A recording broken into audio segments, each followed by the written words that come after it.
Ada yang komen kata kita kena dapatkan AG's comments, pandangan AG. Dia bila kita siapkan cabinet paper ni akan pergi kepada AG. Both. For the cabinet paper to go before the cabinet, of course, they usually send the paper to get feedback from other ministries that are related. I think the Attorney General's input will be very important in this case because you are talking about conflict of interest, impropriety, you are talking about compensation, the whole thing. Yeah. So the paper should... No, the AG should be consulted in this matter. You must remember, when the paper is being submitted to cabinet for consideration, yes, it comes from the FT ministry, but it also comes from the Yayasan Wilayah Persekutuan chairman, who is the landowner. Yeah. Apa masalah you tak setuju, you want to give your opinion, you can come and see me. Yeah. So why don't you come and see me rather than daripada keluarkan kenyataan, serang, kritik, buat macam-macam punya andaian dalam media. Yeah. It's so embarrassing. I respect you all.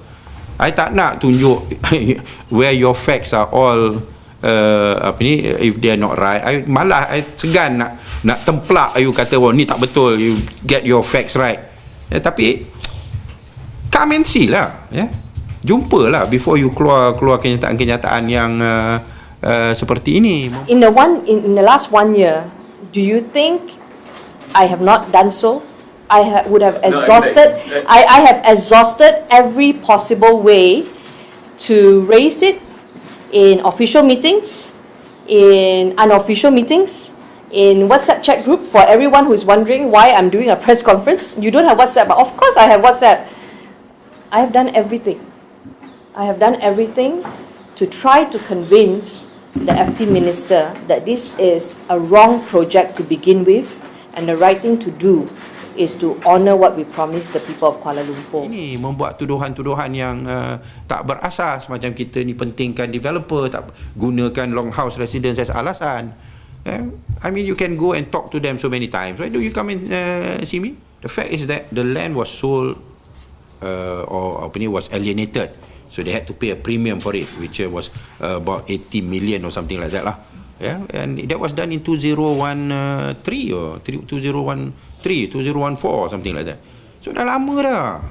Yeah, so when I come in, I have to handle this so-called unwanted baby. Yeah. So you ask me to kill the baby, I say no, I can save the baby.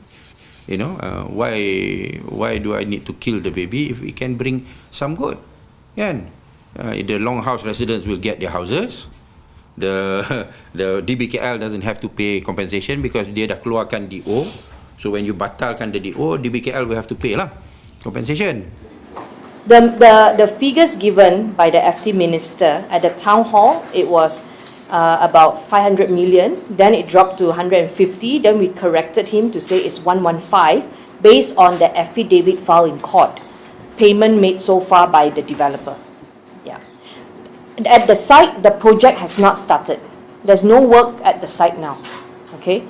And we are saying, build the housing if you want, but do not go beyond the current footprint of the longhouse because that is into Taman Rimba Kiara. Okay?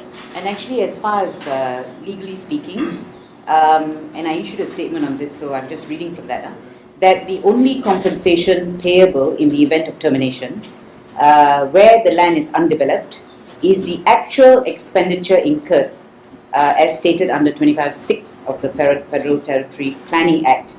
Okay, so this means the purchase price for the land, not even the present value, purchase price for the land premium and other expenses, all of which you need to prove. So it is an unrealistic figure in my view. And if this matter is going to be brought to the cabinet on the decision to be made, compensation contract should be reviewed by the Attorney General because it's contracts involving government. And then you can get back 4 acres. Doesn't sentuh your so I can save the baby. Why do I need to kill the baby? So I mean, if they come to the table to see me and to listen, and I can explain the circumstances. I have had interactions with the TTDI residents, but dia tak berganjak. They are not willing to give an inch. The TTDI residents, they say no, this is supposed to be a park, full stop. And we are not against the longhouse residents getting new houses, but stop using them to pocket millions. But if the cabinet feels that, okay, we don't have the money to pay back whatever that has been paid, then we are saying, okay, you allow to build within the current longhouse footprint so that the longhouse people get their housing and you don't encroach into the park. So win-win for both sides. Okay, that's our proposal. And I think these are very feasible proposals put forward. But MACC needs to do their job. This is so clear-cut. Every info has been done by C4, given on a plate to MACC. Why has it taken so long for MACC to investigate this? Yeah.